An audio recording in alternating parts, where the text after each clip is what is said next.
Maayong buntag kanatong tanan mga kaigsuonan, no. So nini nga kabuntagon akong i-share diha kaninyo, no, kining pulong nga gospel kon maayong balita, no. Now daghan kay tag mga hisgutan mahitungod ni ining unsa gid kining maayong balita, gospel, kining gospel. The power and importance of the gospel, no. Ang gahom ug ang importansya nga atong makuha diha sa gitawag og gospel kon maayong balita. No. The importance of the gospel, ang importansya sa ebanghelyo.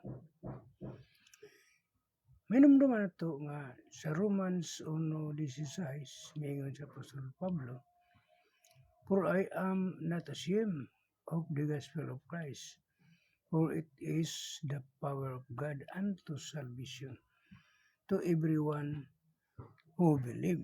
No?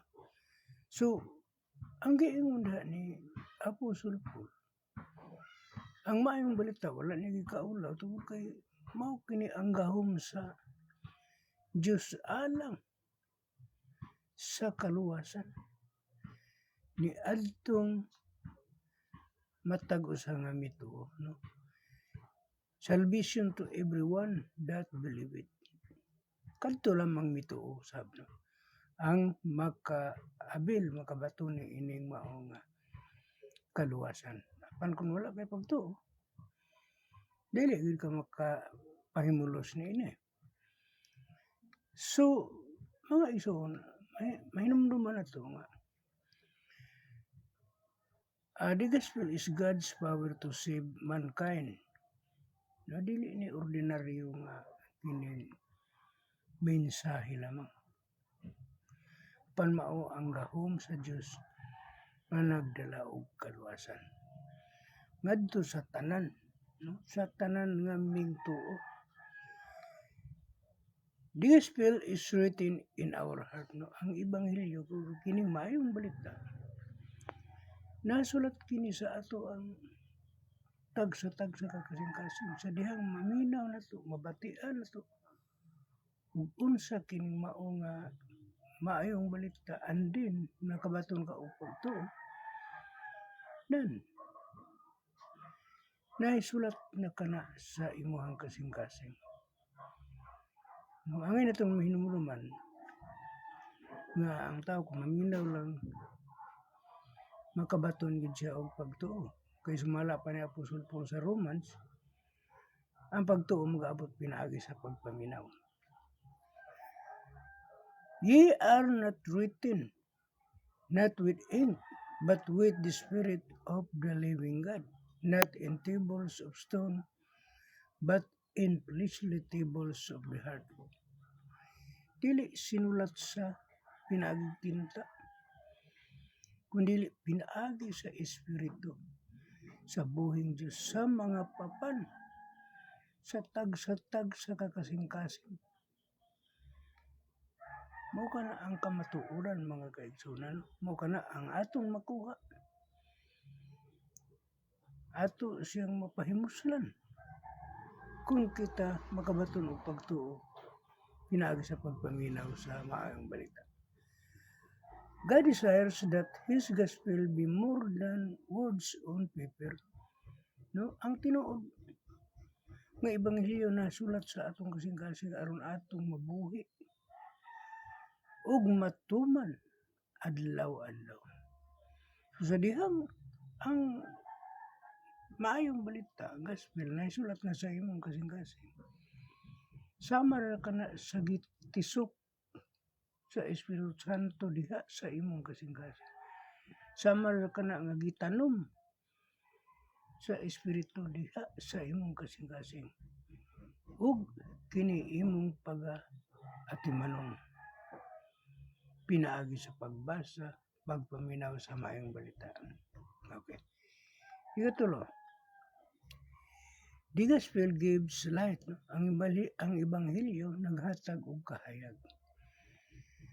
So matud pa ni Apostol Paul, sa 2 Corinthians 4:4, the light of the glorious gospel of Christ, no? Ang kahayag sa mahimayaong maayong balita mahitungod kang Kristo. The gospel opens our spiritual eyes. Ang kahayag sa Ebanghelyo nagapaabog sa kangit-ngit sa sala ug sayop nga pagtulunan ug nagiya nato ngadto sa kamutuoran. Awa na itong mga hibaluan mga kaigsuonan ko kadto kaniadto sa dihang wala pa kita maidangat sa pagtuo diha ni Kristo. Atong minumduman nga kitang tanan under the bondage of sin. Nung nahimo kitang ulipon sa sala. Apan salamat kay si Jesus Christ, iyang gitubos ang atong mga sala pinaagi sa pagpalansang niya sa krus. So muna nga, ang maong nga mga ebanghelyo nga giingon ni Apostol Paul nga for I am not ashamed, no? The gospel of Christ, no? Kaya wala ko kaulaw may balita tungod kay kini maong gahom sa Dios alang sa kaluwasan. Sumaw na itong higayon ang mga igsoon sa dihang gibayaran ni Jesus Christ ang atong mga kasalanan. Gimantala na kini sa mga apostoles kaniadto ug hantod karon nasalo kini kanato sa pagmantala. By which also ye are saved, if ye keep in memory that I preach unto you. Pinaagi usab ni ini, kamo naluwas kun kamo nagapadayon na ini. So mo kanang giingon ni Apostle Paul. Salvation comes through the gospel of Jesus Christ. No? Ang ebanghelyo dili lamang paminahon kundi hinahanglan tuuhan, dawaton ug tumanon aron makabaton og kaluwasan. Kay kung dili nimo kana tuuan, di ko na nimo buhaton, dili gyapon kita makabaton og kaluwasan. Yan ang mahina. The gospel leads to everlasting life, no? Ang maayong balita magdala ka nato sa kinabuhing dayon. For John 3:16, for God so loved the world that whosoever believeth in him shall not be perished but have everlasting life. Sa John 3:16, ano?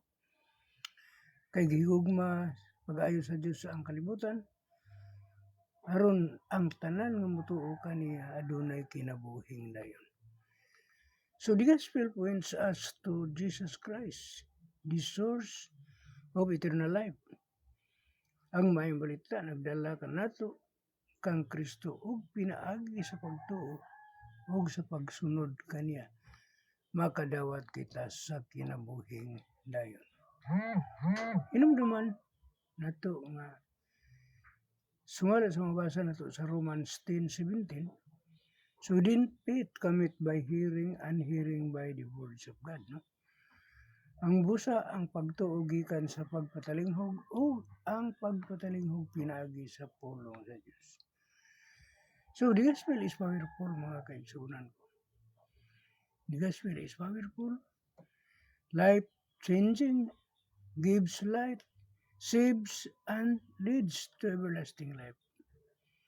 Busa ato kinituan, tumanon ug ipaambit sa uban aron daghan ang makabaton og kaluwasan ug makaila kang Jesus Christ. Okay, daghan kayong salamat nga naka-share na usab kita. Hamubuapan matulun-anon nga mga pulong nga gikan sa walaang kasinatan. Salamat kayo. O God bless ka natong tanan.